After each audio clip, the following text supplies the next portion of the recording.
Hi there, Waste of Potential with part 2 of my Uncanny Xmen 205 review. Now, Wolverine's regained his senses, he knows who he is. There's a nice scene where he talks to the Energizer and sort of tells her, look, she wants to help.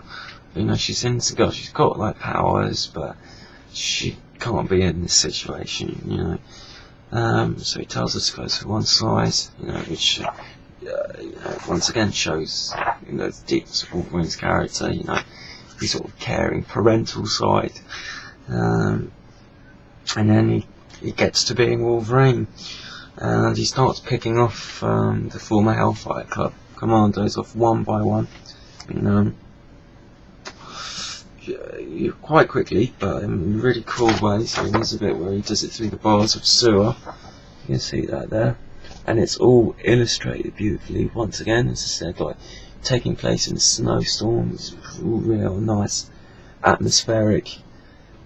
There, look at that down there. Oh, takes me out there. There's bits of cyborg flying everywhere, it all accumulates with a final showdown between him and Lady Deathstrike, and I think this is one of the best Wolverine fights there is in comic history, to be honest. I mean, it's up there with some of his early fights between him and Sabretooth, and it's all quite simple, panel layout. But it's, look at the detail there, and really sort of dynamic, positioning, close sort of hand-to-hand combat, but done in a really dynamic and exciting way, hand-to-hand, claw-to-claw more likely, and it's just a really bloody battle. As I say, it's beautifully detailed. It's a nice silent page here. Look at that, all in the snow. And you can see like Lady Deathstrike basically being ripped apart by Wolverine, and then there's this brilliant close-up of his face there. Look at the detail there, and all the blood and in the snow, and just, the emotion, the anger, in his eyes. It's just brilliant.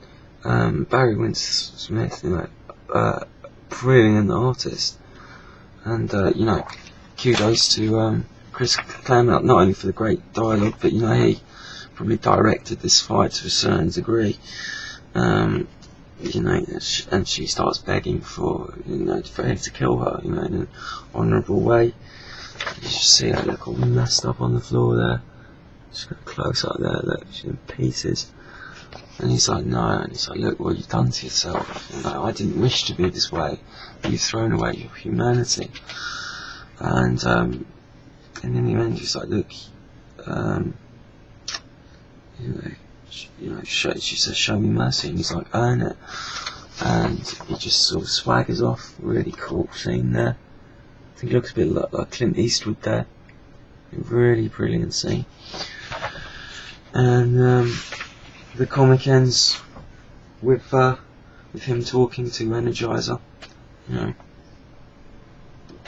and he's saying thank you for what you did, and she's proud of herself. There's a nice little aspect of the story where she had to overcome her fear.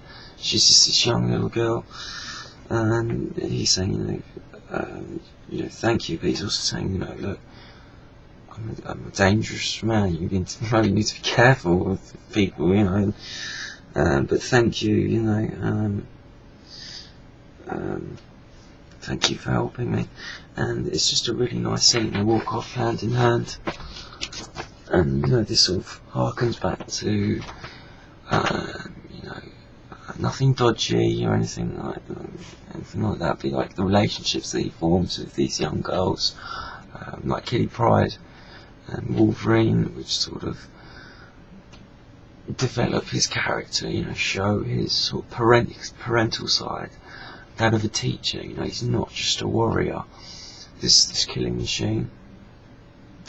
And it really adds a lot to his character. It really helps, the stories that he's in, and as with those relationships with those characters, the dynamic between him and this Energizer character is brilliant, because they're juxtaposed to each other.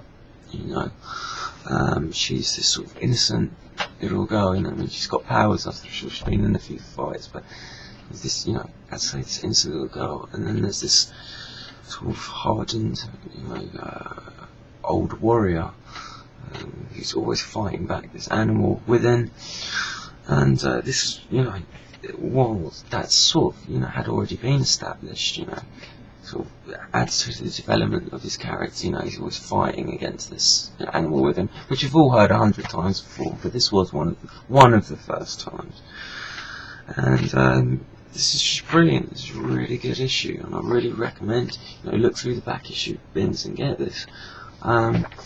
This was at a time when Wolverine, pretty much only appeared in the X-Men. He wasn't overexposed.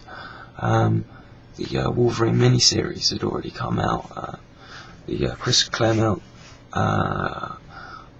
written by Chris Claremont, obviously, and illustrated by Frank Miller. And I think Wolverine and Keith Pride miniseries had come out as well by that time, but its ongoing hadn't come out by that time, I think.